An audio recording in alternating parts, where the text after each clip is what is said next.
Buenas noches. Hoy es el 23 de enero del 2015. Mi nombre es Matthew Ogden. Quiero darles la bienvenida a nuestra videoconferencia del viernes en larushpac.com. Me encuentro en el estudio con Jeffrey Steinberg de la Executive Intelligence Review y Ben Denniston del equipo científico del sótano de LaRouche-PAC. Los tres nos reunimos con el señor LaRouche y la señora LaRouche hace unas horas esta tarde y hablamos el contenido de la videoconferencia de hoy con ambos. Empezaremos esta videoconferencia con una pregunta que recibimos de una fuente institucional que se dirige al señor Lyndon LaRouche y dice lo siguiente. On Thursday, January 22nd, El 22 de enero, este jueves, el jefe del Banco Central Europeo, Mario Draghi, hizo su anticipado anuncio sobre un programa de emisión cuantitativa para rescatar a los bancos europeos con una infusión de 60,000 millones de euros por mes, empezando en marzo, y que seguirá por los próximos 16 meses. Y esto es una cantidad de más de 1 billón de euros sin prácticamente condicionalidad. ¿Cómo ves este programa del Banco Central Europeo y qué efecto tendrá, a tu juicio, a las economías de Europa? Y quiero que Jeff Steinberg haga la respuesta. Thanks, Matt. Gracias, Matt. Sucede que en anticipación a esta cuestión, el señor LaRouche hizo una declaración pública ayer en la cual él denunció el anuncio de Draghi, denunció a la política de emisión cuantitativa como una tontería total, y en su conversación de esta mañana él elaboró un poco más. El punto central es que 1 billón de euros de rescates que se dirija a los bancos europeos no va a servir de nada para cambiar el hecho que estos bancos, junto con los principales bancos que son demasiado grandes para caer en Estados Unidos, están en bancarrota sin esperanza. Así que efectivamente lo que ha sucedido con este anuncio es que se ha agregado un elemento de más inestabilidad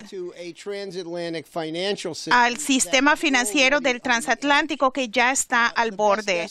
El mejor cálculo es que entre los grandes 6 o 7 bancos estadounidenses y sus contrapartes europeas, se tiene en exceso 1,000 billones de dólares. 1,000 billones de dólares, probablemente el doble de esa cantidad en derivados y otras apuestas de casinos, otras exposiciones de apuestas de casinos. Y vemos que 1 billón de euros, una transmisión en los próximos 6 meses a los bancos europeos como forma de estabilizar al sistema bancario en quiebra es una tontería y es totalmente absurdo.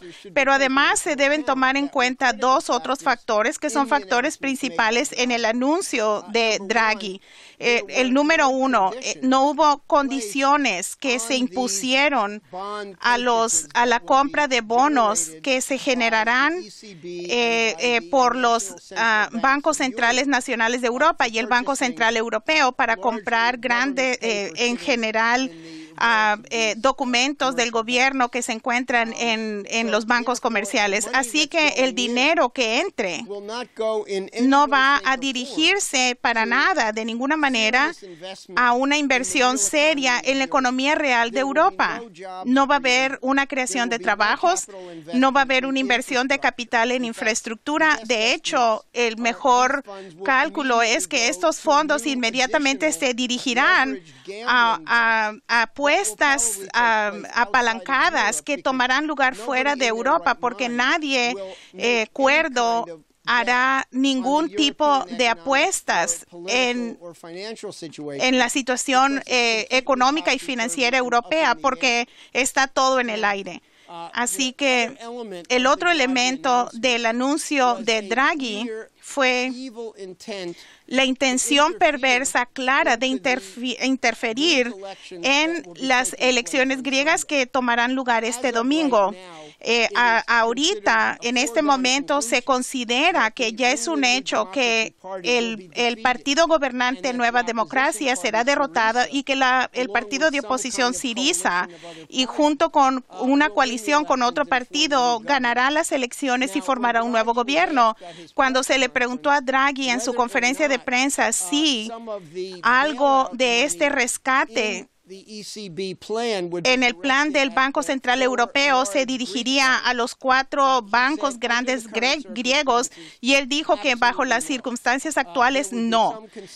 Va a haber algo de consideración a principios del verano, pero si, número 1, Grecia toma la decisión de continuar honrando o llevando a cabo las medidas de austeridad fascistas impuestas por la Troika.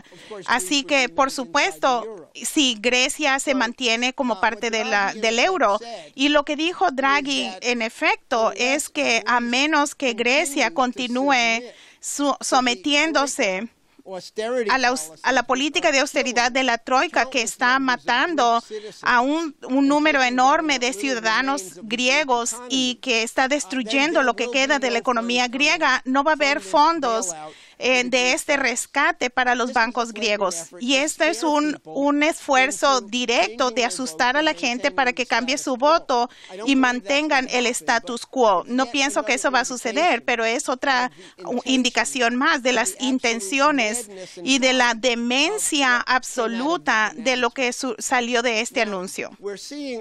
Lo que vemos en ambos casos del Atlántico, en ambas partes del Atlántico, un pánico claro que se desarrolla entre los principales bancos, y se ve un proceso de una pelea entre los ladrones. En las últimas semanas, Goldman Sachs emitió un informe diciendo que JP Morgan Chase debe urgentemente desbaratarse en pequeñas células bancarias, y básicamente que se disuelva ese monstruo de JP Morgan, que son uno de los principales tenedores de los derivados de casinos. Así que Goldman Sachs le da un golpe a JP Morgan. Jamie Dimon, el director de JP Morgan Chase, le dijo a los analistas y a los reporteros financieros hace más de una semana que JP Morgan Chase se mantendrá intacto, pero que el banco es víctima de un ataque vicioso por parte de los reguladores y implícitamente por los rivales de Wall Street. Así que hay un proceso de desintegración. Todos los principales bancos estadounidenses en el último trimestre del 2014 tuvieron grandes pérdidas. Todavía tuvieron grandes ganancias en el transcurso del año, pero sus posiciones en el sector energético, en el sector de petróleo y gas de esquisto, les trajo tremendas pérdidas. Los bancos han anunciado que van a despedir a 50,000 trabajadores entre los principales bancos de Wall Street en las últimas semanas del 2014. La economía estadounidense empieza a ver los efectos del proceso del desmembramiento de este sistema. Así que en esta semana del 2015, la tasa de desempleo ha aumentado, y cada mes más de 300,000 estadounidenses han pedido su solicitud de beneficios por desempleo porque perdieron su trabajo en el sector energético y en el sector financiero. Así que estamos en un punto de rompimiento, en donde todo el sistema financiero basado en Wall Street y en el transatlántico ha llegado al punto donde la burbuja puede estallar en cualquier momento. Y se tiene estas condiciones límite, y casi cualquier acción importante tendería a tener todo tipo de consecuencias no previstas y devastadoras. La semana pasada, el Banco Nacional Suizo, para proteger protegerse antes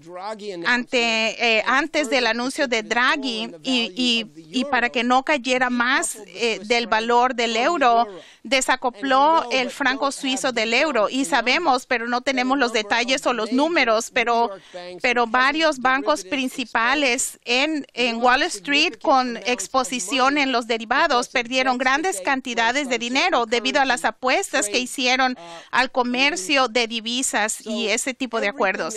Así que todo lo que sucede es simplemente agrega a la incertidumbre y a la inestabilidad. Y en ese contexto,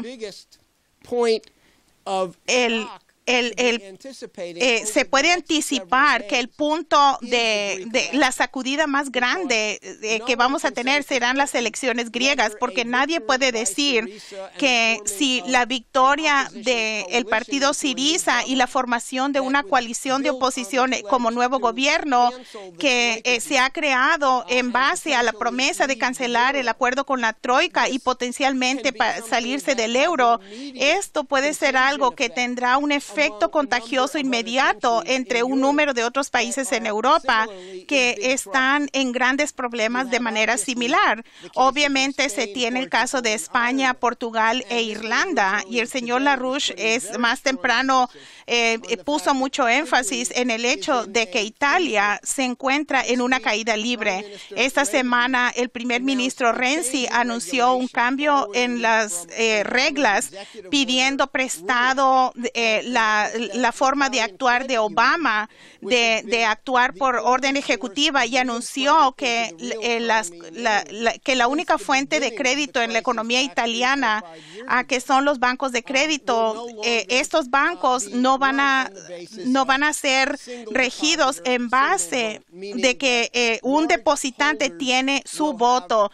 En otras palabras, los grandes tenedores tendrán muchísimo más poder. En otras palabras, las instituciones financieras van a tomar control de estos bancos de crédito, y esto, por supuesto, va a aumentar la austeridad y más recortes en verdadera inversión de la economía italiana. En otras palabras, en prácticamente cada situación en Europa donde uno observa más detalladamente, ve uno la crisis. El punto es algo que el señor LaRouche ha enfatizado por muchísimo tiempo: no hay una opción que quede dentro del marco del sistema actual. La única opción viable en la mesa de discusión es regresar inmediatamente a la Glass-Steagall, una separación completa de los bancos comerciales y todas las actividades de casino y de apuestas que se llevan a cabo, y solo una separación de la Glass-Steagall en Estados Unidos y en Europa e internacionalmente podrá empezar a abordar la quiebra de todo este sistema financiero del transatlántico.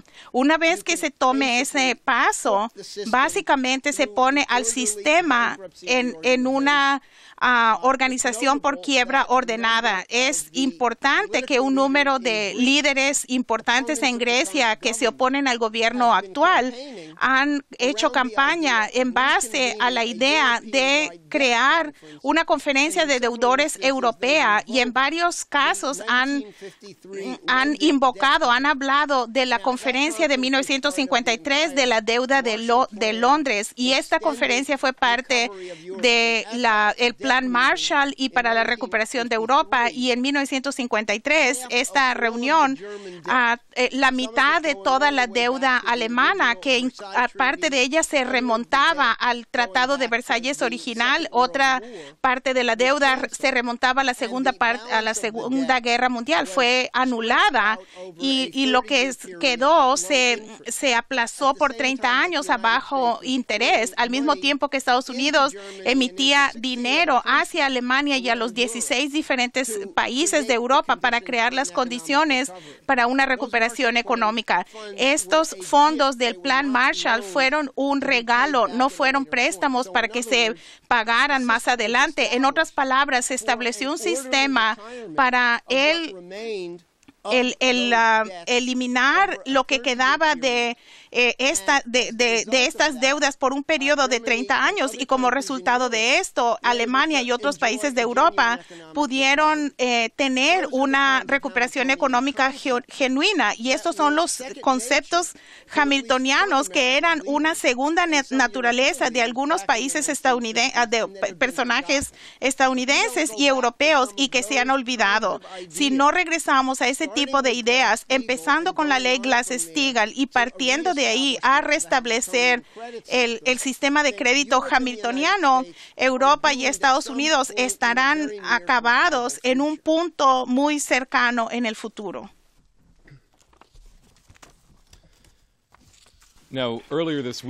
A principios de esta semana vimos la actuación totalmente vergonzosa del presidente Obama durante el informe de la Unión anual. Solo sus declaraciones atroces de que Estados Unidos vive una gran recuperación económica y de que la sombra de la crisis ha pasado, etcétera, obviamente son palabras peligrosamente delirantes en luz de lo que escuchamos de Jeff sobre la crisis venidera. Él también hizo unas provocaciones directas contra China y Rusia, quienes son los dos potencias termonucleares en el país, en el planeta. No solamente él rechazó la propuesta de Xi Jinping para una colaboración de ganar-ganar que hizo durante una conferencia reciente de APEC en China, insistiendo que nosotros escribimos las reglas, nosotros estamos a cargo, nosotros dictamos la relación. Pero también él dijo que a nombre del principio de que las naciones grandes no deben abusar de las naciones pequeñas, él alardeó de que ha castigado a Rusia con sanciones debido a su agresión, de la supuesta agresión, y en apoyo de los llamados movimientos de democracia en Ucrania, y Rusia se ha convertido en un país aislado cuya economía está en ruinas. Fin de la cita.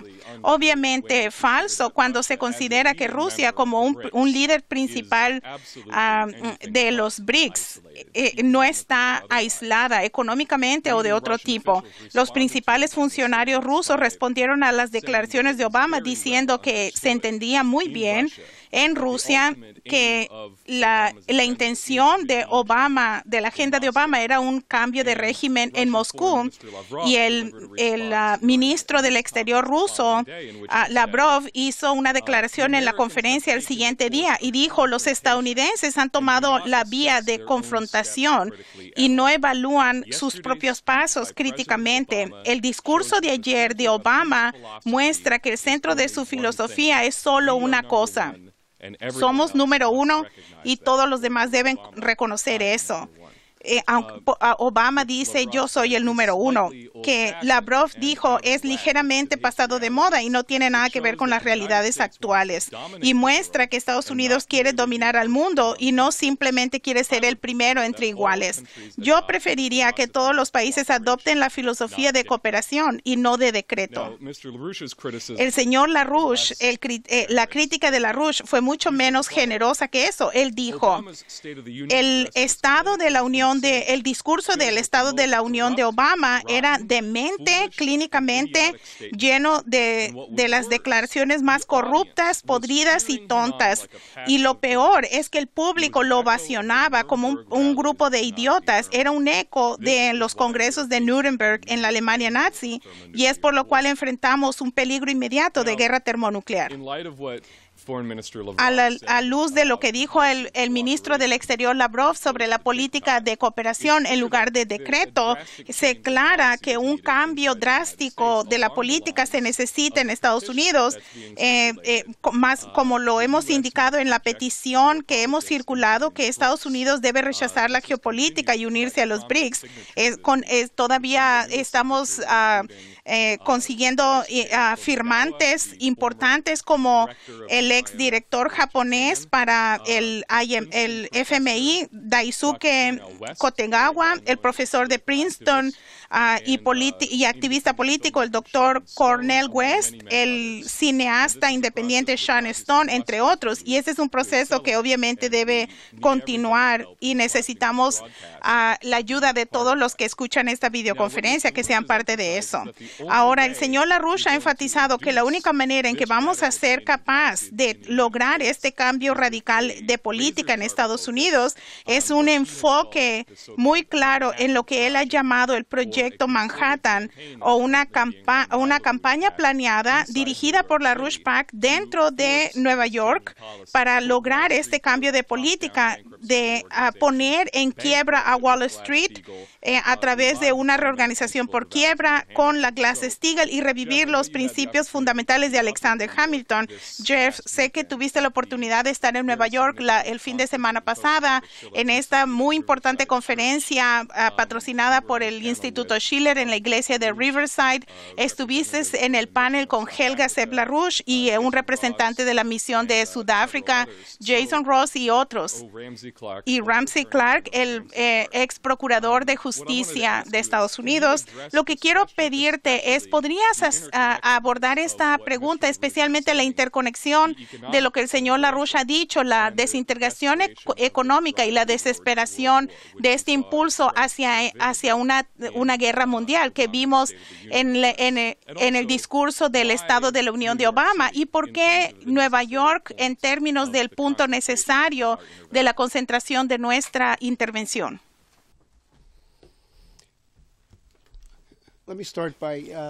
Permíteme empezar dando los elementos del peligro inmediato que enfrentamos ahora. Como dijiste, Matt, hubo dos elementos importantes en el discurso del Estado de la Unión que dio Obama, el presidente Obama. Una fue una provocación directa en contra de Rusia y era prácticamente una admisión de que Estados Unidos busca y lleva a cabo una guerra económica contra Rusia y que la intención es castigar al pueblo de Rusia y al gobierno de Rusia.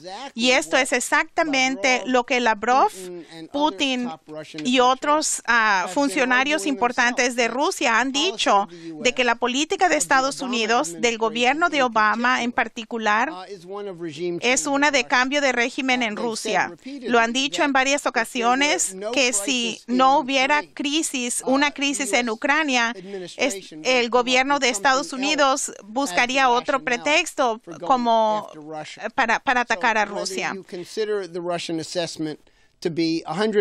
Sin importar si se considera este análisis ruso, este es el análisis que tiene Moscú.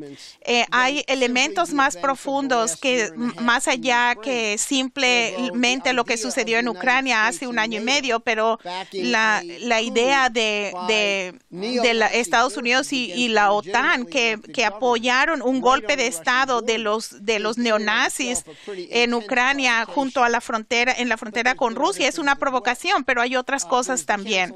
Está también la eliminación el despliegue al este de la OTAN, el despliegue mismo de la OTAN hacia el este, y tal vez desde el punto de vista estratégico lo más peligroso es el hecho de que Estados Unidos y la OTAN continúan con el despliegue de un sistema de defensa de misiles en Europa que supuestamente se dirige contra Irán y otras amenazas provenientes del Medio Oriente.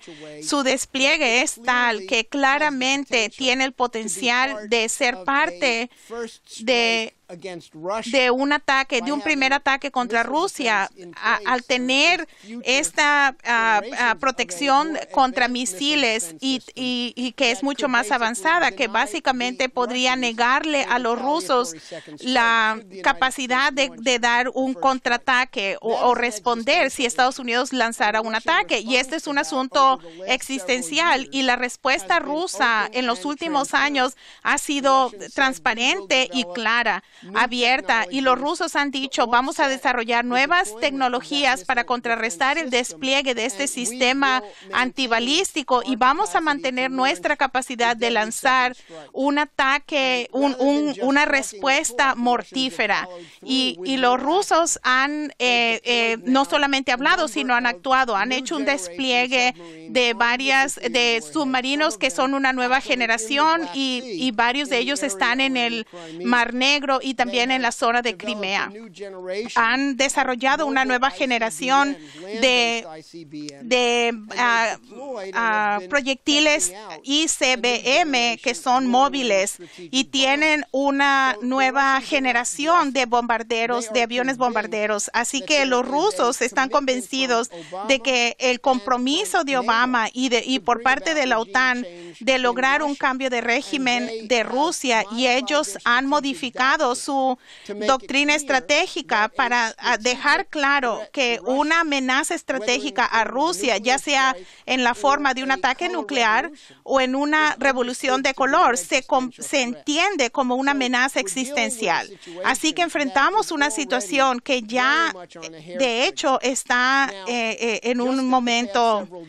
En los últimos días se vio una escalada de las provocaciones contra Rusia por parte de Ucrania, y no solamente han sido las acciones del gobierno de Ucrania en Kiev, aunque ha sido parte principal. Hace 2 días hubo un ataque, un bombardero durante la hora de mayor congestión contra un autobús en Donetsk, y como resultado mataron a 15 personas y hubo muchos más heridos. El gobierno regional ahí dijo hoy día que no van a participar con la farsa de las negociaciones de Minsk, porque el gobierno de Kiev lo ha usado como una encubierta para movilizar las fuerzas militares más cerca a ellos, y esto es una escalada en la situación en el este de Ucrania. Y mientras esto sucedía, el general Hodges, que es jefe de las fuerzas estadounidenses en Europa, quien está en Kiev, dijo que en los próximos meses Estados Unidos mandará militares a Ucrania para empezar el proceso de entrenar no al ejército ucraniano, sino al nuevo Guardia Nacional, que es dominada por los terroristas del Maidán, que son la facción neonazi en Ucrania, que se creó como una nueva fuerza de Guardia Nacional, y ya tienen un equipo pesado de Estados Unidos, que Estados Unidos ha dado a la zona fronteriza para promover las defensas de estos ucranianos. Así que el hecho es de que estamos en una situación donde la amenaza de la guerra es grave, y la amenaza de la guerra es una estratégica que comprende a Estados Unidos y a OTAN por un lado y a Rusia por el otro lado. Las declaraciones que hizo el presidente Obama contra China se las revisaron cuidadosamente el gobierno de China, y por varios días después del informe del Estado de la Unión, porque recuerden, el gobierno chino durante la reunión del verano entre el presidente Xi Jinping y Obama en California hace más de un año, y recientemente en Pekín, al margen de la reunión de la PEC, ellos ofrecieron a los Estados Unidos una participación total en el Banco de Desarrollo Asiático y una relación de cooperación de ganar-ganar en torno a la política china de un cinturón y una ruta. En otras palabras, la ruta de la seda marítima y el desarrollo de corredores en la ruta de la nueva ruta de la seda. Y los chinos buscaban una señal por parte de Obama de cómo respondería a esta muy directa oferta de cooperación en torno a la idea de que hay ciertas potencias como Estados Unidos, China, Rusia India, cuya cooperación es esencial para la paz global y el desarrollo. Ayer en el People's Daily y en el Global Times, que son dos periódicos principales del gobierno chino, los chinos respondieron claramente y dijeron que la insistencia de Obama de que Estados Unidos es el dictador unipolar del comercio mundial y de la política mundial se consideró como el rechazo total de Obama de la propuesta de los chinos, y como resultado de eso se tiene ahora una escalada de la tensión en lugar de tener la oportunidad para la cooperación entre Estados Unidos y China también. Y podemos esperar, yo pienso que veremos un endurecimiento de las relaciones tales en torno al mar oriental de China, como una continuación de la política estadounidense de un ataque contra China y sus vecinos. Así que el peligro de guerra está allí, es palpable, está en la superficie. Mi perspectiva, y yo hablé y compartí esto con el señor LaRouche, es que el peligro de guerra termonuclear en este momento es mucho mayor que en cualquier punto desde incluso el principio de la Guerra Fría. En 1962, dentro de la crisis de misiles de Cuba, uno de los factores principales que hizo posible que se previniera una guerra que fácilmente se hubiera convertido en una guerra de extinción es que ya había una correspondencia secreta entre el presidente Kennedy y Nikita Khrushchev, el dirigente de la Unión Soviética. Y esas eran cartas privadas que se entregaron uno a otro a través de vías muy seguras, y solamente en los últimos años el contenido de esa correspondencia se ha publicado. Y lo que se tenía claramente es un reconocimiento por parte de John F. Kennedy y de Nikita Khrushchev de que tenían una responsabilidad muy grande para la humanidad en su totalidad, porque cada uno de ellos tenía la capacidad, tenían a la mano la capacidad de lanzar una guerra termonuclear que eliminaría a la humanidad, y tenían este intercambio muy franco y personal en el cual de una manera tácita llegaron a un acuerdo que trabajarían juntos para asegurarse que la humanidad sobreviviría, y los pasos se darían para básicamente dar marcha atrás al peligro de un exterminio termonuclear. Y si tomamos el discurso de Obama en el Estado de la Unión y otros comentarios, dijo que él está viviendo en un universo paralelo que no existe en este mundo, tanto en la economía como en estas provocaciones descaradas contra Rusia y contra China. El hecho es que no hay una relación entre Obama y el presidente ruso Putin que hiciera paralelo entre el discurso humano entre Kennedy y Khrushchev. Y Khrushchev no era un individuo perfecto. Sin embargo, con respecto a la amenaza existencial a la humanidad, ellos tenían un punto de vista común que hizo posible dar marcha atrás del borde de la crisis de Cuba, de los misiles de Cuba, y después es como surgieron los diferentes tratados de desarmamento entre Estados Unidos y la Unión Soviética. Así que hubo un factor psicológico que es de una consecuencia grave debido al estado mental de Obama que se vio en el discurso que dio. Con respecto a la ciudad de Nueva York, remontémonos al martes en la noche en el Capitolio para el discurso del Estado de la Unión. Hubo mucha gente en el Congreso, tanto demócratas como republicanos, pero en particular los demócratas, que tienen un miedo total sobre la locura de este presidente. Muchos demócratas se sienten traicionados totalmente, ven a Obama como un instrumento total de Wall Street. Dicen estas cosas en conversaciones privadas, incluyendo con algunos colegas nuestros de la EIR que están prácticamente en el Capitolio cada día, pero la actuación el martes en la noche, la propiciación, el alabar al presidente Obama cuando decía cosas que no solamente eran clínicamente locas, pero amenazan la sobrevivencia de la humanidad, les da que si se les deja actuar solos, no se puede confiar en el Congreso que haga y que sea los que pidan cuentas a una presidencia fuera de control, incluso cuando esté en juego la sobrevivencia de la humanidad. Por lo tanto, el trabajo es del pueblo estadounidense y de los líderes estadounidenses que deben tener un papel más activo, empezando con entender cuál es la verdadera naturaleza de esta crisis. Y nuestro movimiento político ha ido a Manhattan, a Nueva York, a la ciudad de Nueva York, porque hasta hoy día la ciudad de Nueva York representa cierto centro cultural de los Estados Unidos. Claramente es la principal y la primer ciudad de este país, sin faltarle respeto a Chicago, San Francisco. La ciudad de Nueva York es el centro histórico y cultural, es la zona cero de la pelea de la política hamiltoniana contra la política de Wall Street, que se remonta a Aaron Burr.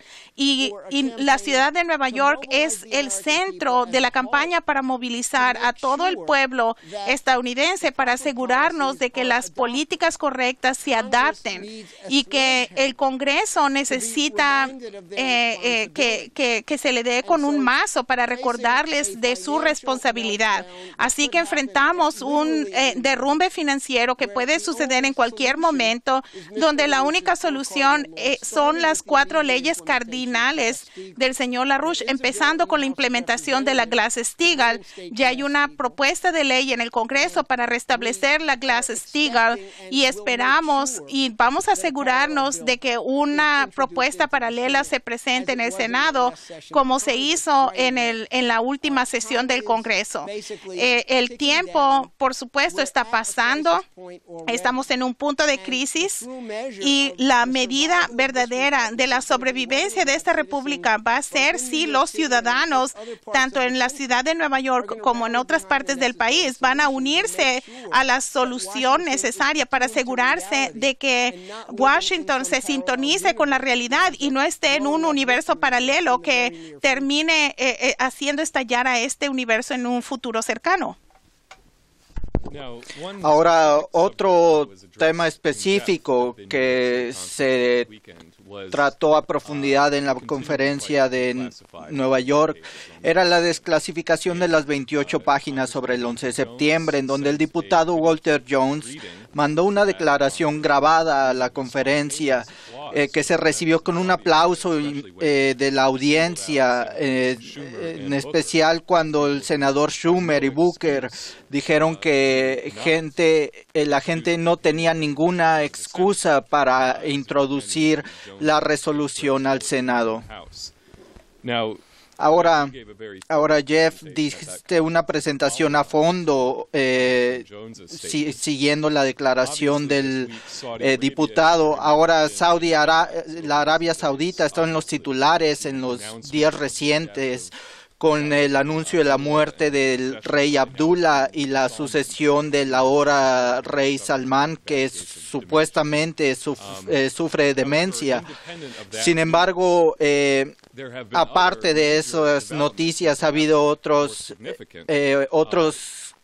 situaciones de mayor importancia que tienen repercusiones sobre la conferencia de prensa en Capitol Hill del 7 de enero del senador Graham. Hay 3 nuevos firmantes que se unieron a la resolución 14 del senador Jones para publicar las 28 páginas. También Terry Estrada apareció en CNN en una entrevista con mucho poder. Ha habido declaraciones del nuevo presidente del Comité del Senado, el senador Richard Burr, en donde identifica a los sauditas por nombre como ser los principales financieros del terrorismo a nivel mundial. Y dijo, mira, hemos dejado que esto suceda por mucho tiempo y ahora los republicanos y demócratas tienen que trabajar juntos y decir, se acabó. Su tiempo se acabó, tenemos que terminar con esto. Y el Huffington Post también publicó un artículo llamado "Cómo el wahabismo de saudita es la fuente de todo el terrorismo". Ahora todo esto es después de los ataques de Charlie Hebdo en Francia. Y ahora creo que es interesante que el presidente al-Sisi hizo una conexión en Davos, en donde dijo, mira, lo que está sucediendo en Francia es una extensión de las manifestaciones en Egipto en contra de Morsi, que sacaron a la hermandad musulmana en Egipto.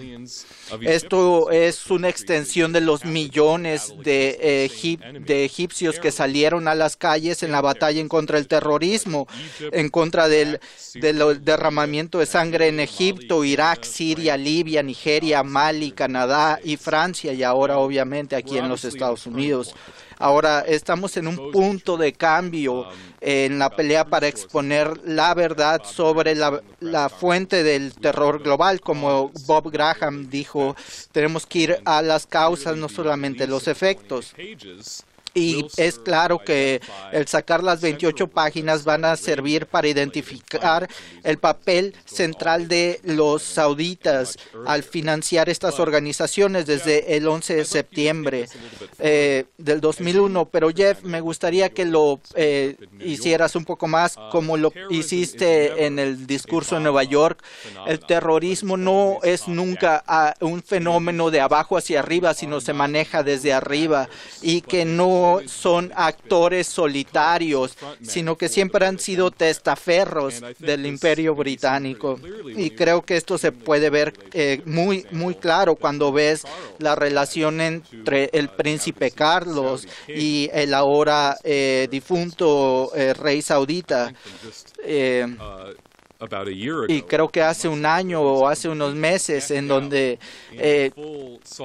se disfraza completamente todo saudita. Y tú enfatizaste en tu discurso que los sauditas no son más que parejas del Imperio Británico, y me gustaría que elaboraras un poco más desde el punto de vista del verdadero enemigo que tenemos que confrontar, identificar y derrotar, el Imperio Británico.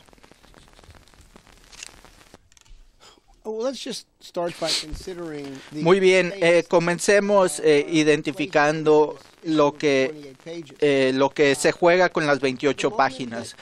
En el momento en que estas 28 páginas se saquen al público, esto no solamente revelará el contenido de las 28 páginas, que tenemos una buena idea de lo que los documentos, el papel de la inteligencia saudita, el príncipe Bandar, que era el embajador de Arabia Saudita aquí en los Estados Unidos, que escribió cheques cheques personales en los miles de dólares para gente que manejó y trajo a California a gente del 11 de septiembre.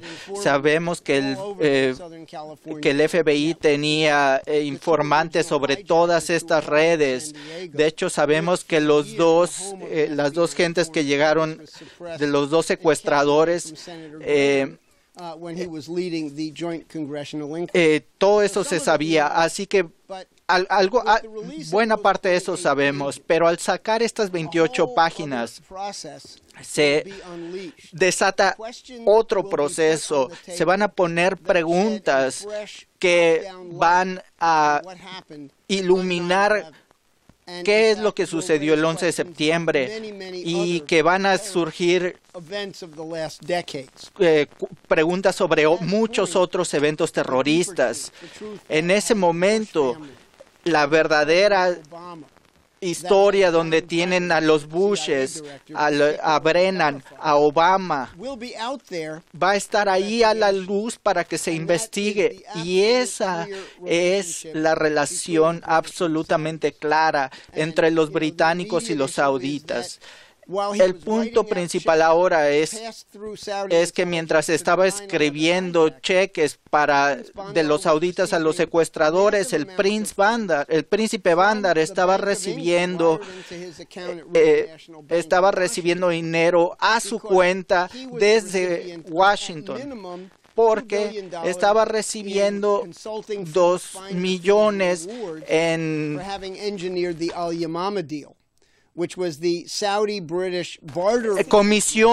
comisiones, y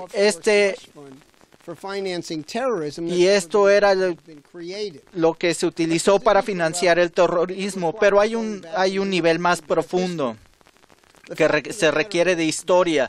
El hecho es que no hay un solo Estado soberano entre los miembros de la cooperación del Golfo con algún tipo de soberanía real. Si regresamos al periodo de la Compañía de las Indias Orientales británica en 1763, mucho antes de que hasta 1871, te darás cuenta que todas esas organizaciones tribales en el Golfo Árabe estaban controladas por los británicos. Las áreas del Golfo Pérsico, el Mar Arábigo, eran indispensables para la Compañía de las Indias Orientales, para su comercio con India y después China. De hecho, los días dorados, el Golfo Pérsico era un centro de producción de opio gigantesco de los británicos. De los principios de los 1800 hasta 1791, toda la política y de comercio y exterior, Bahrein, Omán, Qatar y Kuwait, como igual Arabia Saudita, estaban controladas por tratados de el Imperio Británico. Así que cuando los tratados se fueron, los británicos no dejaron la región, se quedaron ahí. En esos estados vas a encontrar un patrón muy curioso. Todos los ministros estaban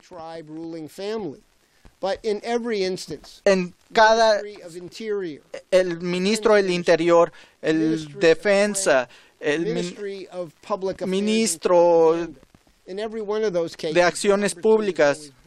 En todos esos casos, el número 2 es británico. Un caso típico, Ian Henderson, 30 años, jefe de policía de Bahrein. Anteriormente, policía colonial, que fue el que quedó cuando los británicos se fueron. Entonces, lo que estamos tratando aquí en las 28 páginas, vemos una ventana a la realidad para detener el terrorismo internacional, pero que prácticamente no se conoce para la mayoría, que la mayoría de la población no conoce. Así que las 28 páginas nos dan mucho más que la ventana a las 28, al 9 de septiembre, y el detalle de esas páginas va a ser una verdadera revelación sin duda para la mayoría de la gente, pero va más allá. Vemos que en la pelea por las 28 páginas aparece donde se suprime la realidad del wahabismo saudita como el punto de origen, como la madre de todo el terrorismo yihadista en el mundo hoy, y ahora se reconoce de forma más pública. Mateo acaba de hacer referencia a varios artículos. Estamos frente a una balanza de educación pública y se está sacando a la luz el monstruo saudita, que este terrorismo, pero va más allá. En realidad no hay un Bahrein, un Kuwait o Arabia Saudita o un Omán. Estos países son productos que han estado controlados por los británicos por los últimos 300 años. Y esta realidad, cuando la ves, empiezas a ver lo que la familia de Bush, Obama, están desesperados por esconder. Great, thank you very much. Now, in conclusion, in light of everything that we've discussed here tonight, I think it's very Gracias. Para concluir, me gustaría decir que es muy importante discutir que las discusiones por los dirigentes del mundo que con seriedad están dirigiéndose a una discusión mucho más profunda sobre la necesidad de un cambio total de un orden mundial, no una reforma, no arreglar, no poner una curita, sino hacer un cambio radical en la forma en que el ser humano se organiza en este planeta. Y mucha atención se dio a lo que dijo el primer ministro chino, que dijo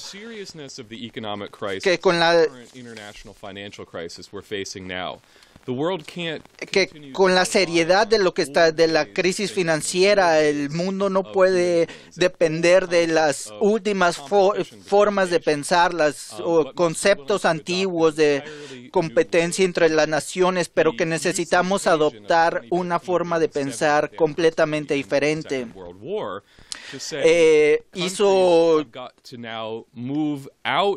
Habló del 2015 como el 70 aniversario de la Segunda Guerra Mundial. Dijo, tenemos que abandonar la mentalidad de la Guerra Fría y de que que el ganador se lleva todo, y tenemos que empezar a pensar en donde todos somos ganadores, y empezó a hablar de un diálogo pacífico de culturas en donde cada cultura representa un tesoro y se le debería dejar florecer, y lo comparó con flores en el jardín común de la humanidad. También creo que es muy interesante que Egon Bahr, una personalidad de los demócratas sociales en Alemania, que pidió un nuevo tratado de Westfalia esta semana para lograr detener la guerra, y dijo, lo que necesitamos es algo como el Tratado de Westfalia, un reconocimiento de la no inviolabilidad de cada uno de los estados firmantes, y estos eran acuerdos coercitivos. Es por eso que estuvo por varios cientos de años, y es lo que necesitamos hoy, algo parecido. Y lo que Helga LaRouche es que esto no puede funcionar solamente como un acuerdo vacío, sino que tiene que tener un desarrollo económico subyacente que sea para el beneficio de todos. El tipo de desarrollos, de programa de desarrollos relacionados con el BRICS o con la nueva ruta de la seda de Xi Jinping. Así que como nuestra audiencia puede recuerda, Benjamin Denniston presentó la base científica para este concepto de la llamada ganar-ganar de Xi Jinping desde el punto de vista de los principios de la economía física, como lo entendió Alejandro Hamilton y Lyndon LaRouche. Así que le voy a pedir a Len que presente con la visión que él ha seguido trabajando, que presente las oportunidades de las ofertas entre los Estados Unidos y con Rusia y China, que nos dan no solamente un camino fuera de la guerra, pero que también nos abren la puerta a esta nueva era de relaciones humanas y a la revolución necesaria en la concepción de la humanidad como su misión, en su misión como especie humana, como humano. Thank you, Matthew. Gracias, Mateo. Como Mateo les dijo, tuvimos oportunidad de discutir estos conceptos y estos temas con el señor y la señora LaRouche más temprano este día, y creo que el señor LaRouche quería presentar unos puntos sobre esto que Matt acaba de decir, y creo que quería presentar que el programa lunar de China es el punto de referencia de lo que la humanidad tiene que ser en este nuevo estado de la autoevolución de la especie humana. Y el señor LaRouche dijo que en su visión es el principio de Kepler, es decir, la humanidad saliendo al sistema solar, completando el proceso que Kepler comenzó y demostrando que la humanidad es completamente única en este planeta. Y el señor LaRouche habló de los chinos en este programa lunar, está moviéndose en la dirección de este principio de Kepler. También dijo que debemos yuxtaponer este punto con el programa de Obama, no va a ninguna parte. Así que para enfatizar la visión de LaRouche, vemos que esta exploración lunar de China, esta serie de misiones está en proceso, y esto realmente ha tomado la atención del mundo desde el 2013, diciembre. La tercera misión fue el aterrizaje. Salió lentamente, y ahora han completado el siguiente paso en su programa Chang'e, en donde la misión fue alrededor de la Luna y regresó a la Tierra y entró a la atmósfera terrestre. Mientras hizo esta misión circunlunar, que fue el siguiente paso.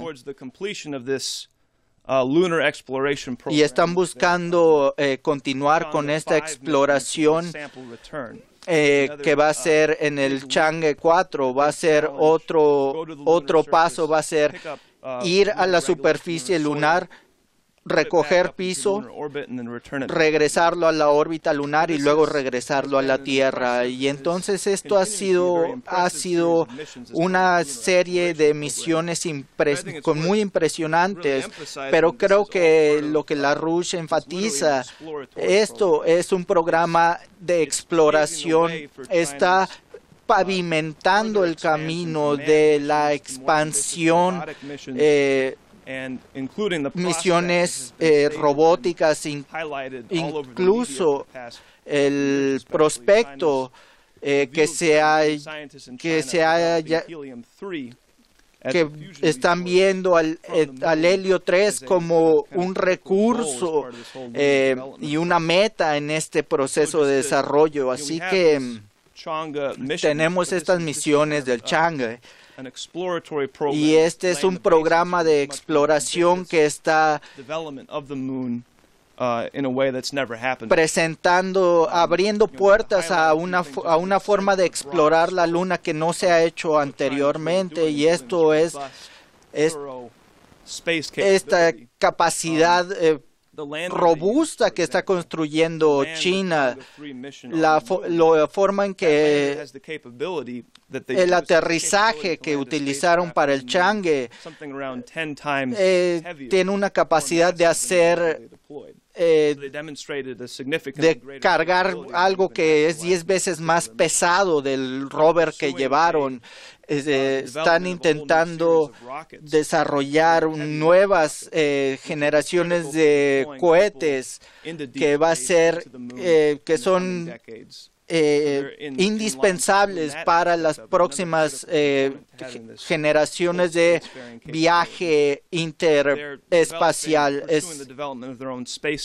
Su propia estación espacial, están pensando en eso, están pensando en su desarrollo, en comunicaciones, el tipo de infraestructura que necesitan para tener esta expansión y desarrollo hacia el espacio. Así que puedes ver que este es un programa extenso en donde están pensando hacer un desarrollo serio, robusto, y la expansión hacia el sistema solar.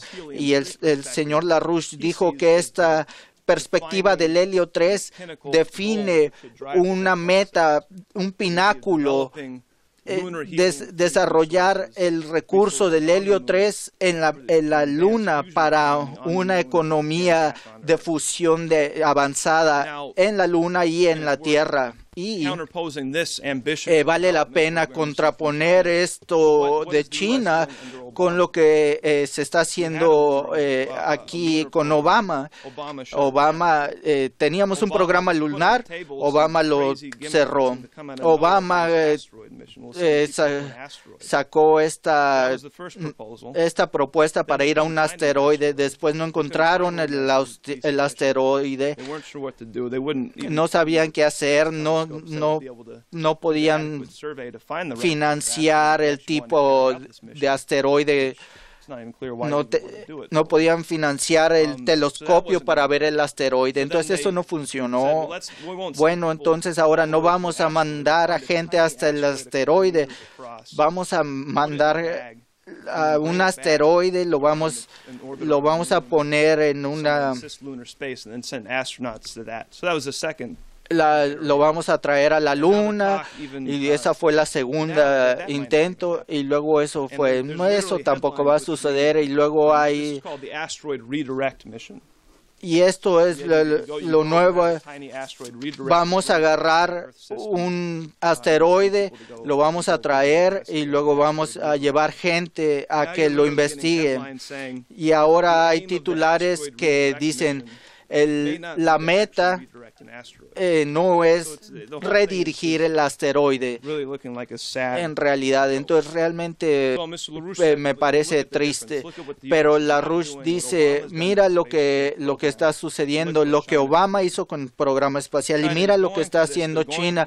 China está haciendo esta perspectiva, se está yendo con todo con la perspectiva del helio 3 y está definiendo la la frontera, la próxima frontera. Y esto llega a los temas fundamentales que deben presentarse, que son desarrollar una mayor entendimiento de la humanidad, no solamente aquí en el planeta, sino en el sistema solar, como lo ha dicho, es el principio de Kepler, como él lo ha definido. Y al desarrollar esa idea, me gustaría agregar que mi perspectiva es que la importancia relacionar estos avances con Kepler es que Kepler demostró que desde la obra de Kepler comenzó una era en donde empezamos a darnos cuenta que la existencia de la humanidad no es una existencia terrestre. Incluso si existimos terrestremente desde los tiempos de Kepler, Kepler demostró de forma rigurosa que el ser humano define su existencia en la Tierra desde el punto de vista creativo con el sistema solar.